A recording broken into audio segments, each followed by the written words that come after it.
Shalom, selamat hari Minggu Bapak Ibu dan saudara-saudara yang dikasihi oleh Tuhan kita Yesus Kristus. Kita berjumpa kembali dalam ibadah kita pada hari ini. Sebelum kita membaca firman Tuhan, kita bersatu di dalam doa. Bapa di sorga, segala puji syukur, hormat dan kemuliaan hanya bagi-Mu saja. Sebab Engkaulah Allah yang maha kuasa, yang setia dan mengasihi kami di dalam hidup kami. Kami bersyukur untuk segala berkat dan karya-Mu yang begitu ajaib di dalam hidup kami. Dan hari ini kami dapat kembali beribadah oleh karena anugerah Tuhan di dalam hidup kami.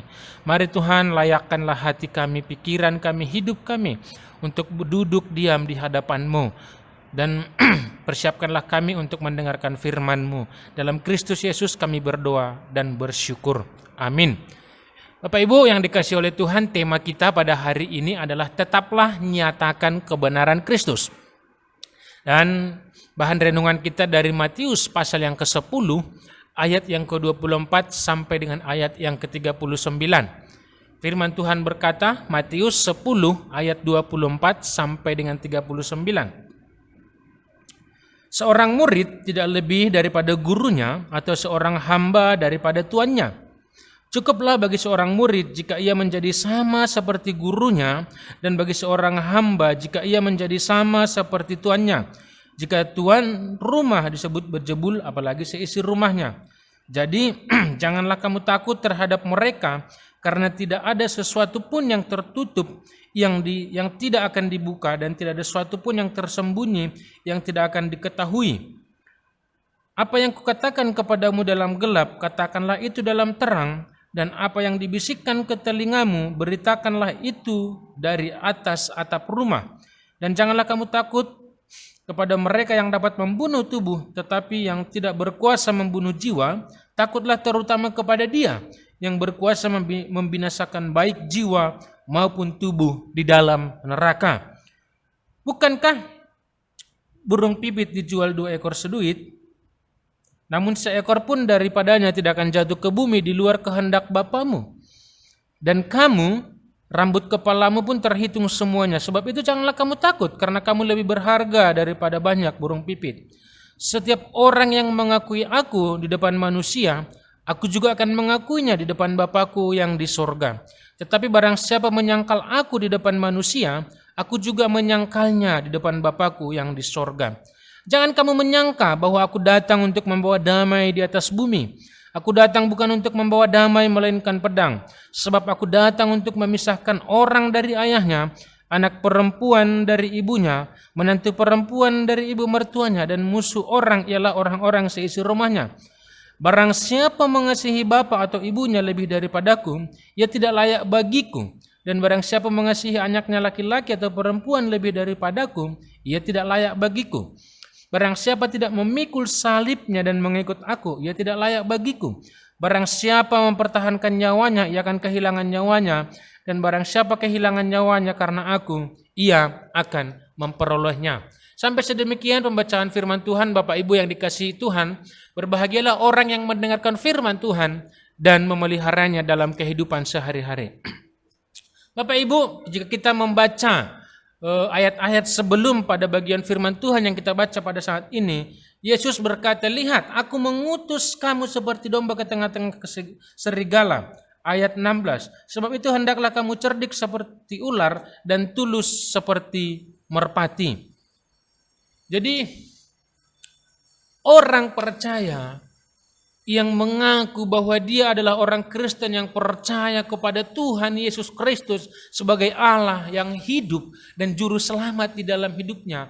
Dia diutus oleh Tuhan Yesus untuk berkarya di tengah-tengah dunia yang jahat, di tengah-tengah dunia yang penuh dosa. Makanya Yesus memperingatkan kepada murid-murid supaya engkau cerdik seperti ular dan tulus seperti merpati. Artinya apa? Kita menempatkan diri dengan bijak, dengan hikmat di tengah-tengah dunia yang penuh dengan kegelapan, yang penuh dengan dosa. Supaya apa? Kita bisa memberitakan kebenaran di tengah-tengah dunia. Tetapi di dalamnya kita melakukan segala sesuatunya dengan tulus seperti merpati. Saya pernah berusaha mencoba menangkap merpati.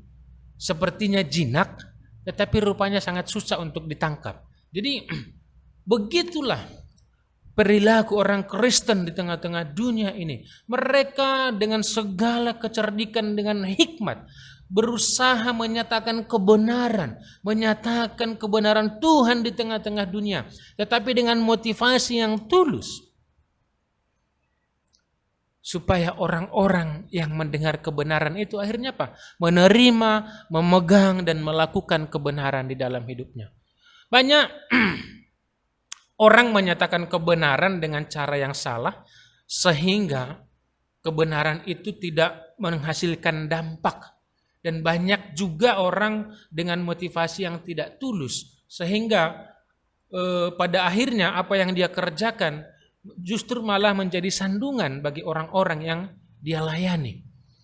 Sering sekali kita menegur orang yang jahat, bahwa orang jahat kalau nanti Tuhan marah, kalau nanti Tuhan, biarlah Tuhan bertindak dan biarlah dia oleh karena dosanya masuk neraka. Kita sering kali seperti itu. Karena apa?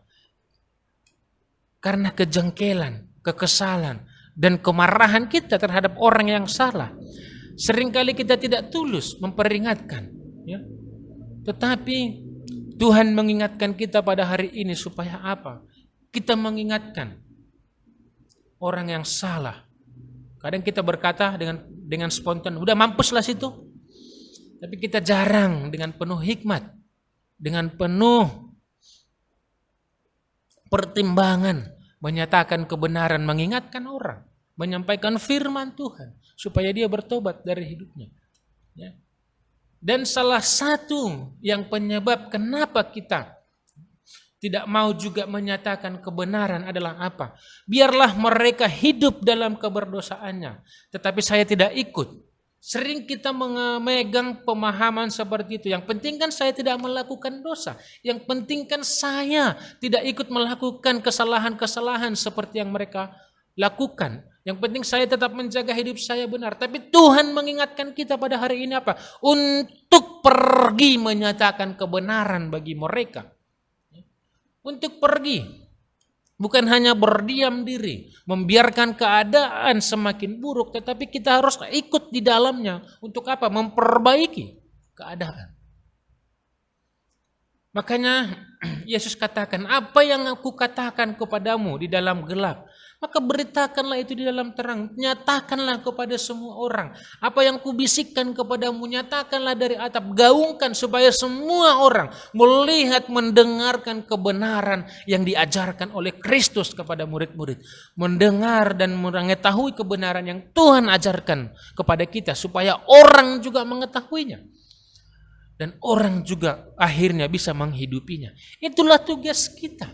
Itulah tanggung jawab kita sebagai orang Kristen, sebagai orang percaya di tengah-tengah dunia ini. Untuk apa? Tetap menyatakan kebenaran di dalam hidup kita. Jangan takut. Yesus memperingatkan jangan takut. Ya, jangan takut kepada siapa? Yesus menyebutkan salah satu Beelzebul, kuasa-kuasa kegelapan. Kamu gak usah takut. Memang iblis selalu berusaha menghalangi pekerjaan Tuhan di tengah-tengah dunia ini. Tapi kuasa iblis itu berada di bawah kaki orang yang percaya. Kita tidak perlu takut kepada kuasa-kuasa kegelapan. Kita tidak perlu takut kepada pekerjaan-pekerjaan setan di dalam dunia ini. Karena apa? Allah yang memberi kuasa kepada kita. Allah yang mengutus kita ke tengah-tengah dunia ini. Kuasanya tidak terbatas. Kuasanya tidak dapat kita pikirkan melebihi kuasa apapun. Dan itu yang diberikan kepada kita. Makanya dalam Markus pasal 16. Pergilah, beritakanlah Injil kepada segala makhluk. Usirlah setan-setan.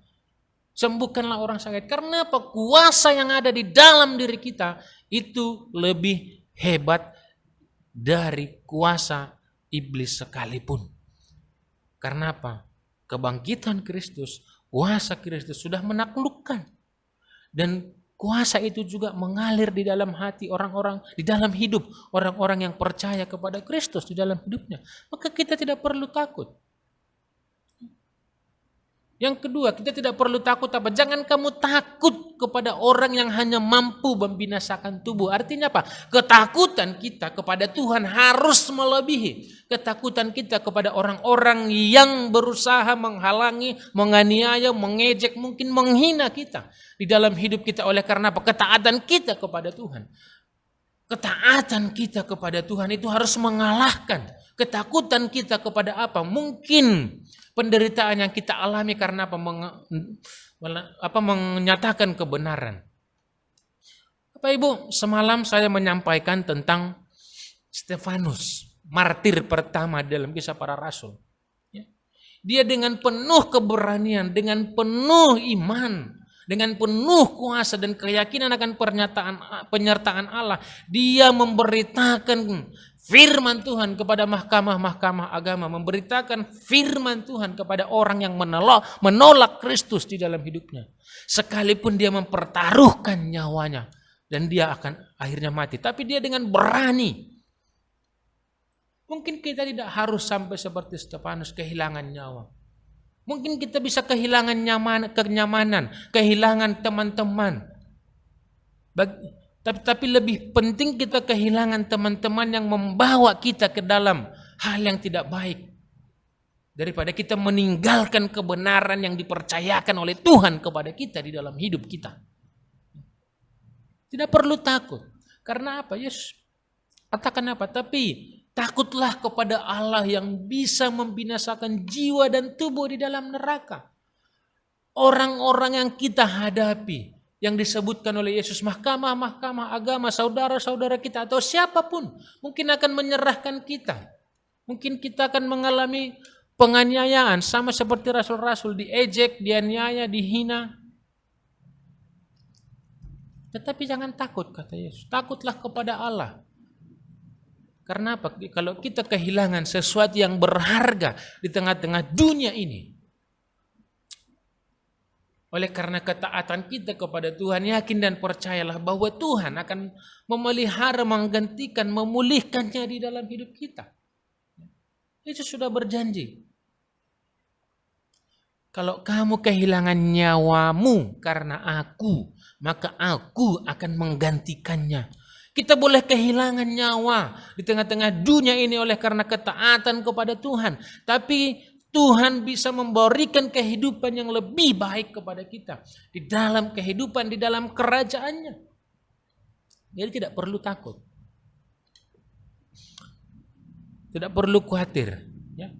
Saya banyak mengenal orang-orang yang bekerja di pemerintahan yang karena kebenaran akhirnya tidak promosi, bahkan dimutasi ke daerah-daerah yang sulit, tetapi dimanapun mereka tetap memberitakan kebenaran dan mereka tidak pernah kehilangan sukacita. Tapi ada waktunya memang mereka akan dipulihkan, diangkat oleh Tuhan. Karena Tuhan kita tidak akan pernah lalai akan janjinya. Tuhan kita tidak akan pernah menutup mata akan apa yang kita kerjakan di dalam ketaatan kita, di dalam kehidupan kita. Bahkan Yesus menggambarkan jika burung pipit aja yang tanpa menuai, tanpa dipelihara oleh Tuhan, bahkan rambutmu yang ya kadang bagi kita rambut bukan sesuatu hal yang penting. Jatuh 1, 2, 3 kadang kita gak peduli, kecuali kalau sampai botak. Kadang ada yang stres karena apa? Rambutnya sudah mulai berguguran dan sampai botak, apalagi kaum perempuan. Ya. Tapi apa yang mau katakan Tuhan di sana? Rambutmu saja. Tuhan tahu, tak akan gugur, tak akan jatuh di luar sepengetahuan Tuhan. Artinya apa? Hal-hal yang kecil yang menurut kita nggak berharga, tapi Tuhan dengan sedetail mungkin memperhatikan hidup kita. Di dalam kasih-Nya, di dalam kemahatauannya, di dalam kuasanya, Dia mengerti, memahami apa yang terjadi di dalam hidup kita. Dan Dia sanggup dan mau melakukan, memulihkan, menopang hidup kita. Asal kita memang tetap berteguh di dalam kebenaran Tuhan yang Dia percayakan di dalam hidup kita. Ya, burung pipit itu memang sesuatu burung yang ya tidak berharga, tetapi bagi Tuhan tetap dipelihara. Bapak Ibu, sering kita takut menyatakan kebenaran karena takut kehilangan sesuatu dalam hidup kita. Sering kita merasa, nanti saya jadi dimusuhi, nanti saya jadi dijauhi. Rasul-rasul pernah berkata di depan mahkamah agama, bagi kami lebih penting berkenan di hadapan Allah daripada berkenan di hadapan manusia. Dan itu yang dikatakan oleh Yesus di sini.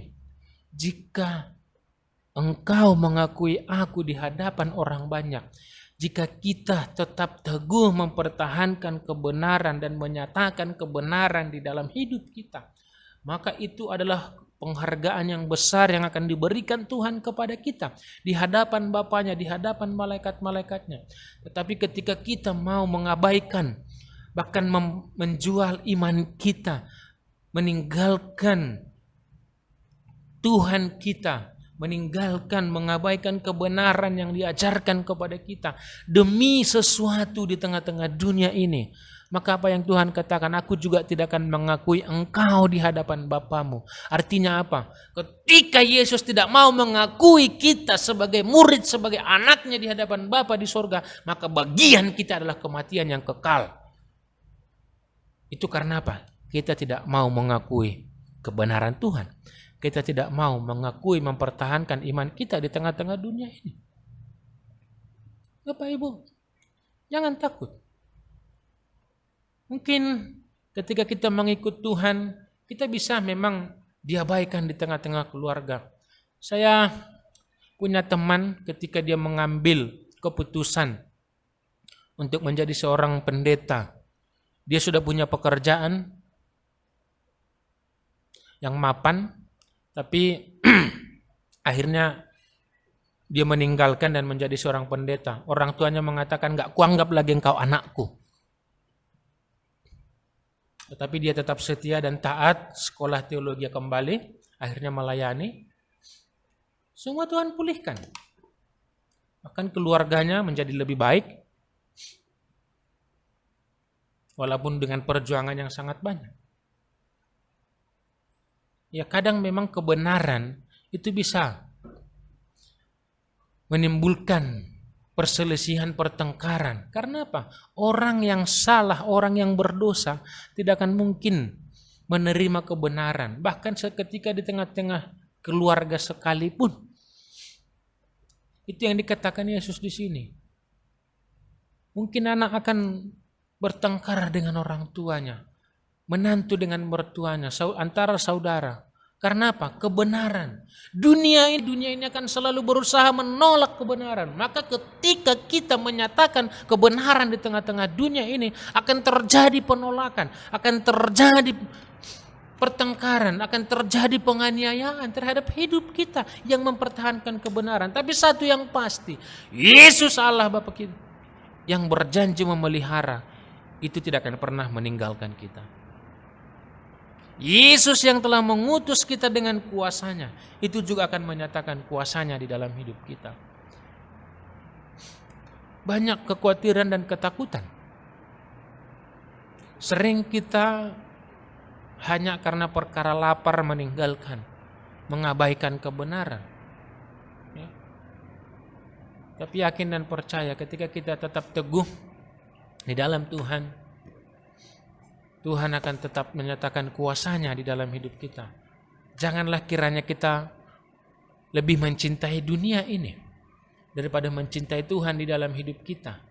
Jangan kiranya kita mempertahankan kesalahan, keberdosaan, kelemahan kita dan mengabaikan kebenaran. Tetapi biarlah kita berjuang, berusaha melakukan, menyatakan kebenaran di dalam hidup kita. Karena itu yang Tuhan perintahkan. Dan di dalam hal itu juga Tuhan berjanji menolong, menguasai, menopang hidup kita. Tuhan Yesus memberkati kita bersatu di dalam doa. Bapa di sorga, kami bersyukur Tuhan buat ibadah kami, buat firman-Mu. Ingatkan, kuatkan kami di dalam hidup kami untuk menyaksikan, menyatakan kebenaran-Mu di dalam hidup kami. Biarlah Di dalam kelemahan kami, Tuhan terus menuntun dan menolong kami. Di tengah-tengah pergumulan, permasalahan yang kami hadapi, Tuhan yang menguatkan, menghiburkan kami. Dan biarlah Tuhan, kami tidak akan pernah bersungut-sungut. Oleh karena ketaatan kami kepada Tuhan, kami mengalami penderitaan. Tapi biarlah kami meyakini bahwa setiap pergumulan, penderitaan yang Tuhan izinkan, itu adalah baik bagi kami. Itu juga Engkau nyatakan di dalam kasih-Mu. Kami serahkan hidup kami, seluruh jemaat-Mu, biarlah Engkau tetap pelihara. Bangsa ini juga tetap kami pertaruhkan ke dalam tangan-Mu. Saudara-saudara kami, anggota tim medis, biarlah tetap Engkau kuatkan mereka. Orang-orang tua kami yang rentan akan sakit, biarlah Engkau lingkupi dengan kuasa-Mu. Inilah doa kami Tuhan, kami nyatakan kepadamu dalam Kristus Yesus, Tuhan dan Juru Selamat kami. Amin.